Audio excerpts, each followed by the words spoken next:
ರಾಜಪಕ್ಷ ಭಾಯ್ ಬೇರೆ ನನ್ನ ಹೆಸರು ರಾಘವೇಂದ್ರ ನರೇಗಲ್ ಅಂತೇಳಿ ಮುಂಡ್ರಿಗಿ ತಾಲೂಕು ಪೊಲೀಸ್ ವ್ಯವಸ್ಥೆ ಅಧ್ಯಕ್ಷರು.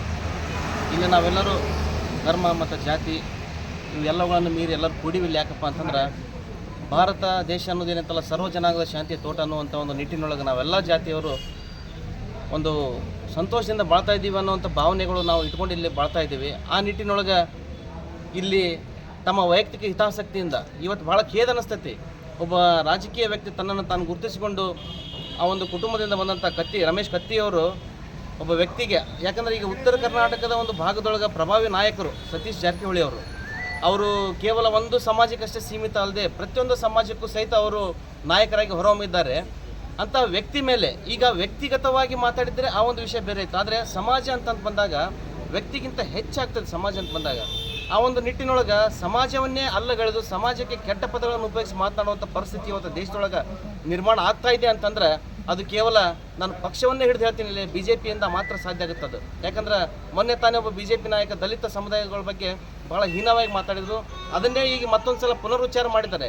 ಆ ನಿಟ್ಟಿನೊಳಗೆ ಇಲ್ಲಿ ಪ್ರಶ್ನೆ ಮಾಡೋಕ್ಕೆ ಇಷ್ಟಪಡ್ತೀನಿ. ನಾನು BJP ನಾಯಕರುಗಳಿಗೆ ಮತ್ತು ಧರ್ಮದ ಒಂದು ಸಮಾನತೆ ಸೋಗಿನಲ್ಲಿರ್ತಕ್ಕಂಥ ಎಲ್ಲ ನಾಯಕರುಗಳಿಗೆ ಒಂದು ಪ್ರಶ್ನೆ ಮಾಡೋಕ್ಕೆ ಇಷ್ಟಪಡ್ತೀನಿ.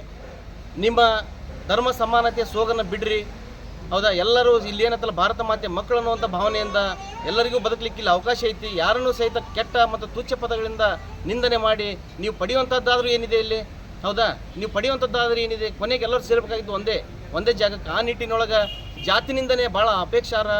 ಅವ್ರಿಗೆ ಭಾಳ ನಾವು ಖಂಡನೆ ಮಾಡ್ತೀವಿ, ಎಲ್ಲ ಸಮುದಾಯಗಳಿಂದ ಖಂಡನೆ ಮಾಡ್ತೀವಿ. ಇವತ್ತು ನಾವಿಲ್ಲಿ ಕಂಪ್ಲೇಂಟ್ ಕೊಡೋಕ್ಕೆ ಬಂದಿದ್ವಿ ನಾವು.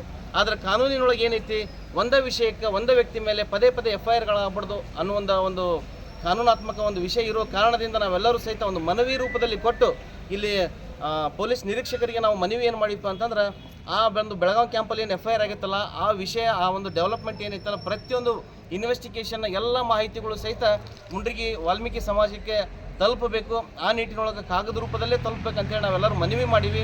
ಇಲ್ಲೆಲ್ಲ ಹಿರಿಯರು ಕೂಡ್ಯಾರ, ಇಲ್ಲೆಲ್ಲ ನಾವೆಲ್ಲರೂ ಪಕ್ಷ ಭೇದ ಅಥವಾ ಜಾತಿ ಭೇದ ಮತ್ತು ಎಲ್ಲರೂ ಕೂಡೀವಿ.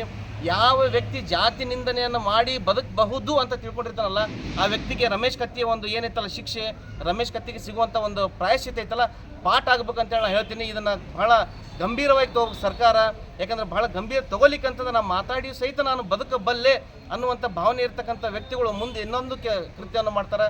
ನಾವು ಇವತ್ತು ಅಲ್ಲಿ ಕ್ರಮ ತಗೊಳ್ಲಿಕ್ಕಂದ್ರೆ ಸರ್ಕಾರ ಮುಂದೆ ನಾಳೆ ಇನ್ನೊಬ್ಬ ವ್ಯಕ್ತಿ ಮಾತಾಡಲಿಕ್ಕೆ ಸರ್ಕಾರನೇ ಅನುವು ಮಾಡಿಕೊಟ್ಟಂಗೆ ಆಗುತ್ತೆ. ಆ ನಿಟ್ಟಿನೊಳಗೆ ಸರ್ಕಾರಕ್ಕೆ ಆಗ್ರಹ ಮಾಡ್ತೀನಿ.